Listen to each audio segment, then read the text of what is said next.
په 1988 کال کې په نیوز پیپر کې یو آرټیکل راغلی و چې ویلې په آینده کې دا ټلیفون به خلک داسې یو حالت ته رسېدلی چې جب کې ګرځوي. اوس موږ همغه حالت ګورو ول چې دې نه مخکې هم کتل. نه تنها دا چې صرف موږ زنګ وهو، نور هم ډېر اډوانس کارونه دي چې موږ اوس موبایل طریقې نه کولی شو.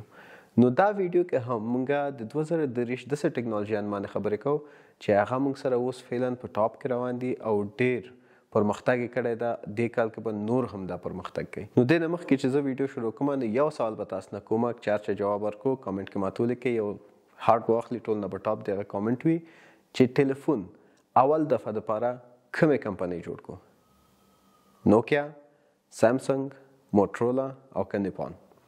دا سوال ده، جواب چې هر چا زده ده ماته په کامنټس کې راکړئ. موږ اتم نمبر نه دا لیست شروع کوو چې اتم نمبر کې موږ سره ایکسټینډډ ریالټي یا میټاورس ده. موږ سره چې میټاورس ایکسټینډډ ریالټي څه ده؟ ایکسټینډډ ریالټي یعنی هیومن انسان او د کمپیوټر ګرافیک چې کوم کنیکشنز ده دواړه یو ځای یو کار کوي او ایکسپیرینس هغه انسان هم حاصلوي، نو هغې ته ایکسټینډډ ریالټي وایي. او میټاورس داسې ده چې ته ټول کارونه همغسې په ګرافیکي شکل کې کوي، خو صرف تا ته ښکاري یا بل چا ته نه ښکاري یا بل چا ته ښکاري تا ته نه ښکاري. ته ټول کارونه ته میټاورس طریقې نه کولی شي چې خپل هر څه مخکې بوځي. نن سبا اوس میټاورس باندې خلک ډېر کار کوي، 3D شیان جوړوي. 3D ډیزاینرانو لپاره هم ښه پلیټفارم ده چې ته 3D هر څه پروډکټ جوړوي، هلته په ډسپلی کې کیدی، مثلا کور جوړوي، سړک جوړوي، بیلبورډ جوړوي، هر څه جوړوي 3D طریقې سره ته هلته په میټاورس کې ته اپلوډوي. میټاورس په 2023 کې 15.48 بلین ډالر ویلیو لري او دا هم وایي چې 2026 پورې تر 390.18 بلین ډالر پورې به دا ویلیو لري خپل. نو اوس نه چې څوک ډیزاینران دي کولی شي میټاورس طریقې نه ښه انکم ښه عاید ولري چې خپل ډیزاینس هلته 3D ډیزاینران عموما اپلوډس کې خپل طریقې لري. کوښښ هغه باندې به زه تاسو ته ویډیو بله جوړه کړم چې څنګه کولی شئ ته 3D هلته خپل خرڅ کې ښه قیمتونه باندې خرڅېږي. اووم نمبر باندې موږ سره کوانټم کمپیوټینګ ده. کوانټم کمپیوټینګ هغه فزیکي کیلکولیشنز چې کوم دي، کوانټم فزیکس چې کوم دي، هغه کیلکولیشنز تا ته کوي کوم چې عادي کیلکولیټرز یا ساینټیفیک کیلکولیشنز چې کوم دي هغه ته نه محروم دي. دا اوس صرف یو ریسرچ نه ده، دا اوس ډېر ځایانو کې استفاده لري. مثلا په میډیسن دواګان جوړولو کې دې نه خلک ډېر استفاده کوي او په کلایمیټس آب و هوا چې تا ته ښیي هغې کې دې نه ډېر استفاده کېږي. هم بیولوژي کې چې کوم خلک پوهېږي او کوم اډوانس خلک ساینټسټ چې د کار کوي کوانټم فزیکس نه پکې ډېر مستفید دي. کوانټم کمپیوټینګ باندې چې څوک کار کوي هغه باید 4 شیان نه باخبر اوسي. پروګرامینګ باندې باخبر اوسي، میتھمیټکس ریاضیاتو باندې پوه اوسي، ساینټیفیک کمپیوټینګ هغې باندې باید پوه اوسي او الګوریدم هغه باندې باید ټول مکمل د سرخلاص اوسي. بیا دا کولی شي چې د شیانو باندې کوانټم کمپیوټینګ باندې کار وکړي. نو کوانټم کمپیوټینګ چې کوم ویلیو ده هغه په 2026 پورې داسې ویل شوي دي چې 411.4 ملیون ډالر به د ارزښت وي په 2026 پورې. او د کوانټم کمپیوټینګ باندې چې کومې کمپنیانې کار کوي، ګوګل، مایکروسافټ، IBM او انټل، دا کمپنیانې دي چې په ده باندې کار کوي، د ارزښت نور هم غواړي زیات کوي او ډېرو ځایونو نورو کې د استفادې وړ وګرځي. په 2023 کې چې ټاپ ده هغه جینومکس دی یا جین ټیکنالوژیز چې ورته وایي، هغه په زیاتره هیلث کیر کې استفاده کېږي په شفاخانو کې او دې ځایونو کې چې د کار عموما دا وي چې دا تا ته د انسان چې کوم مرض لري خپله تشخیصوي درته. مثلا موږ ټیسټ کوو، د وینې ټیسټ او دا نور ټیسټونه کوو، دې په ځای صرف همدغه جینومکس چې کوم ټیکنالوژي ده دې په وسیله تاسو کولی شئ چې د انسان مرض ډېر په سادګۍ سره روباسي، علت یې روباسي چې کوم ځای شوی، څونه وخته شوی او کوم مرض ده کوم ځای کې ده. دا د جینومکس یا جین ټیکنالوژي چې کوم ده 2023 کې د باندې هم نور کار کېږي لګیایي.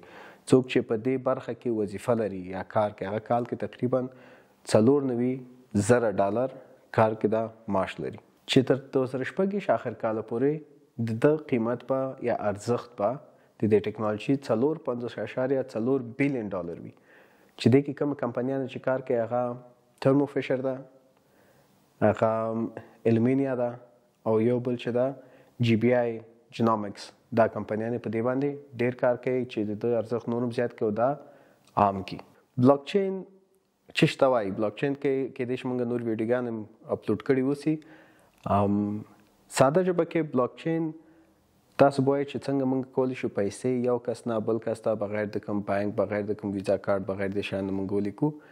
دا نو اوس د بلاک چین طریقه ده چې تاسو د هیڅ شي نه د بانک ضرورت شته نه د ماستر کارت ضرورت شته. څوک چې پیسې لیږي او څوک چې پیسې ریسیو کوي هغه هم د بیت کوین یا په کریپټو کرنسي په شکل باندې یو بل ته ترانسفر کوي او سند کوي. دا هغه ټکنالوژي ده چې په 2023 کې به کېدای شي د ویلیو نورم زیاته شي. تقریبا چې د 2023 کال کې د ویلیو به 19.9 بلین ډالر وي د دې ټکنالوژي.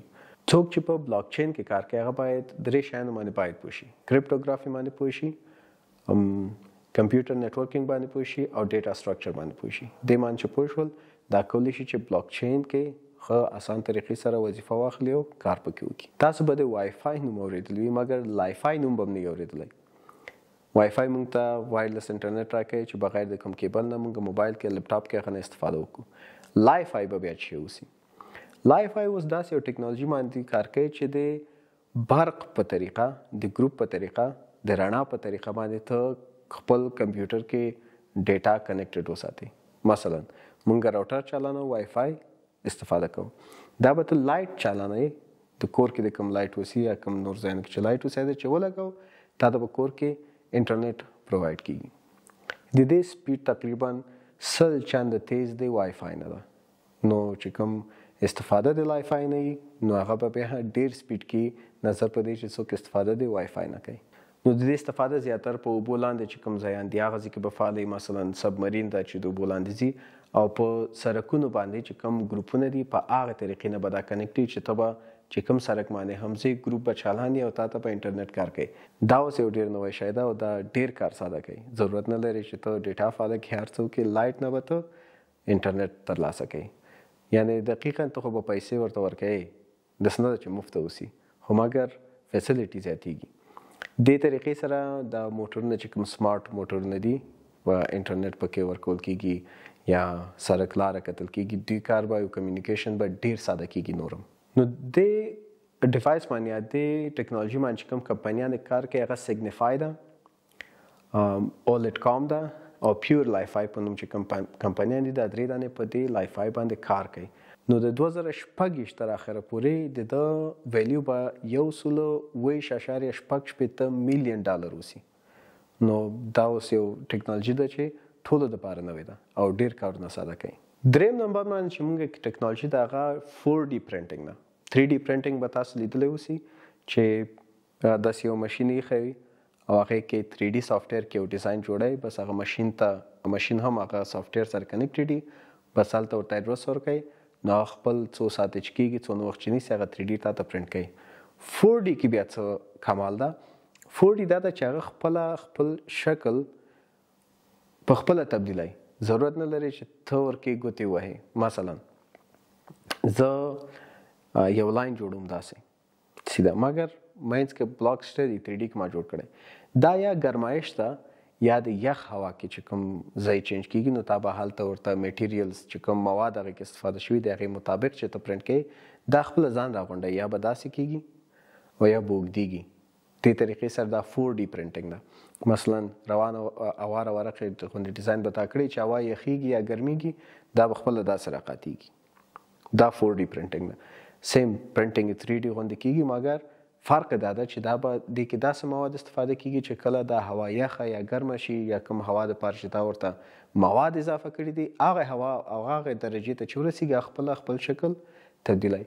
مثلا پایپونو او هواګانو کې ډېر داسې شیان بیا ضرورت کېږي چې کله کم وي څه ورته وایي ضخامت دی او کله زیات وي هغه ټول دا بیا نظر کې نیسي. نو دا چیرې استفاده کېږي زیات په هیلث کیر کې، شفاخانو کې به دا زیات استفاده کېږي.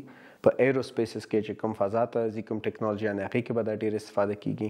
او په موټرونو کې په اټوموبایل ویکلز کې او کمپنیز کې هغه به دا 4D پرنټینګ ډېر استفاده کوي چې چیرې ضرورت اوسي هغه خپل شکل تغییر ورکړي. نو دې کې چې کومې کمپنیان کار کوي هغه آټوډیسک کمپني ده چې عموما 3D کارونه ټول همدا کوي او ورپسې MIT ده دا سافټویر دا کمپني ورباندې کار کوي. د دې ارزښت د دې ټکنالوژي په 2025 پورې 530 میلیونه ډالر پورې به رسېږي.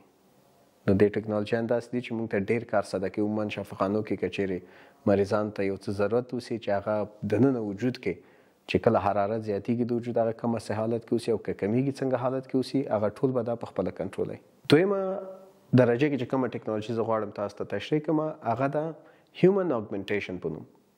هیومن اګمنټیشن کې څه کار کیږي دا د انسانانو قدرت زیاتوي. خو کومه سي قدرت زیاتوي؟ مثلا یو نفر د لاس نه لري هغې ته په د ټکنالوژي طریقې سره داسې لاس جوړوي ورته او داسې پروګرامینګ پکې کیږي چې هغه ضرورت نه لري چې داسې فیل کې زه لاس نه لرم. هغه چې کومه سي حس کوي د دې دماغ طریقې نه هماغسې د هغه لاس هم حرکت کوي چې اوس ما څنګه دا لاس ته هر رقم ته تاومه همدې طریقې سره هغه به هم کیږي. څوک مثلا پښې نه لري هغوی ته داسې پښې جوړی چې د دې دماغ چې شی غواړي هغه حرکت وکړي هغه خپله کوي. دا نه چې تا سره بل لرګی اوسي یا بل څوک اوسي چې تا سره کومک وکړي. دا ټکنالوژي په خپله کار کوي چا کومک ته ضرورت نشته ده. خو د تا چې کوم فیلینګز د احساسات دي په هغې طریقې باندې ته کولی شي هغه باندې امر وکړي ذهني په خبرو نه چې ورته وایي لاړ شه ذهني چې مثلا زه غواړم د لاس داسې کړمه اوس زما ټول خوښه ده فلش ده کنیکټډ داسې کېږي هغه وخت کې هم دا ټکنالوژي به هم داسې کار کوي. نو دې ټکنالوژي باندې کومې کمپنیانې کار کوي هغه ایکسوبایونکس دي، ګوګل کمپنی ده، پوزکس کمپنی ده او ګارمن. دا کمپنیان دي چې د باندې ډیر زیات کار کوي چې دا نورم دوی اډوانس کی او د دې ارزښت به تر 2028 پورې 498 بلین ډالر پورې ورسیږي. ولې چې دا ډیر یو غټ کار دی چې دوی شروع کړی ده.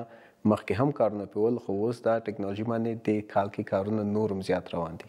آخري په اول نمبر باندې چې کومه ټکنالوژي زه غواړم تاسو ته بیان کړم هغه د AI آرټیفیشل انټیلیجنس چې دې باندې مخکې هم تاسو به ډیر شیان کتلی اوسي چې AI چې شی د آرټیفیشل انټیلیجنس څنګه کار کوي او څنګه تاسو کولی شئ چې هغې طریقې نه خپل کارونه ساده کړئ او استفاده ترې نه وکړئ.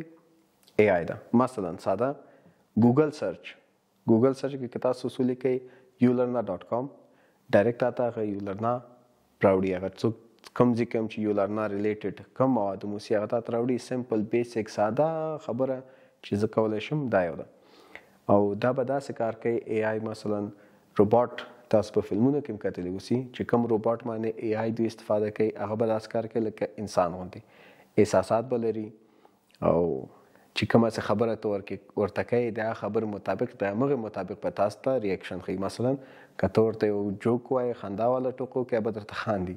که ته په قهر شي کیدای چې خفه شي. او نو چې کومې کمپنیانې په دې کار کې هغه امازون ده، ټسلا ده. ټسلا موټرې که تاسو کتلی اوسي ټسلا اوس داسې موټرې جوړوي چې هغه په خپله آټو ډرایوینګ لري ته ضرورت نه لري او ته به ویده اوسې ډیسټینیشن به لګولی اوسې خپله ځي او کم ځایانه کې څونه سپیډ چې ضرورت دی هغه خپله دا کارونه ټول کوي.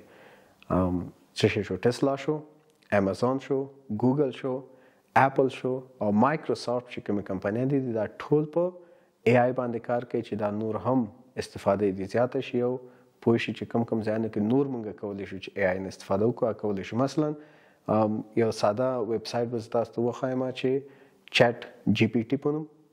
چیټ GPT اوس داسې یو ویب سایټ دی هغه ته چې ته هر رقم ته ټاپک ورکړې یو ارټیکل تا ته رالیږي راکوي خپله لیکي درته او هغه ارټیکل به هیڅ چیرته بل نه اوسي سر دا چې تا سره بوسي. هر معلومات ورکړي ورته سوال وکړي جواب درکوي درته. هر رقم معلومات وغواړي درکوي درته او هغه معلومات درکوي دا نه ده چې یو ځینه تا ته کاپي پیسټ کړي په خپله لیکي مګر د ریسرچ مطابق باندې. نو دا هم چیټ GPT ډېر یو غټ شی ده چې اوس موږ ته زیاتر کارونه موږ ساده کوي کولی شو چې هغې نه استفاده وکړو. نو د دې ارزښت به تقریبا 2.4 بلین ډالر د AI ټکنالوژي ارزښت. نو دا و د موږ د نن ورځې ویډیو چې کوم موږ ټکنالوژیانو مربوطه ویډیو راکړه کړې وله. امید چې څه هم ته زده کړي سي معلومات هم اضافه شوي. د دې هر برخه کې تاسو علیحده ریسرچ کولی شئ ځان پوهولی شئ چې دا چیرې استفاده کیږي څنګه کار کوي څنګه دا نور اډوانس کیږي دې مطابق نور څنګه داسې ټکنالوژیانې دي چې موږ ته نه باخبر یو. دا کومې ټکنالوژیانې چې ما اوس ویلې کیدای شي تر 5 پورې دیو نه تاسو بېخبر ولئ. ریسرچ وکړئ پیدا کړئ او څه هم چې ضرورت یې هغې مطابق ما ته کامنټ کې ولیکئ. نو هغې باندې موږ تاسو ته ډیټیل مفصل یو ویډیو جوړه کړو اپلوډ به یې کړو تاسو ته نه زده کړو کوئ. نو که ویډیو هم لایک خوښه شوي اوسي شیر یې کړئ لایک یې کړئ. یوټیوب چینل یې موږ سبسکرایب کړئ چې داسې نور معلومات نه هم تاسو باخبر اوسئ. ډېره مننه.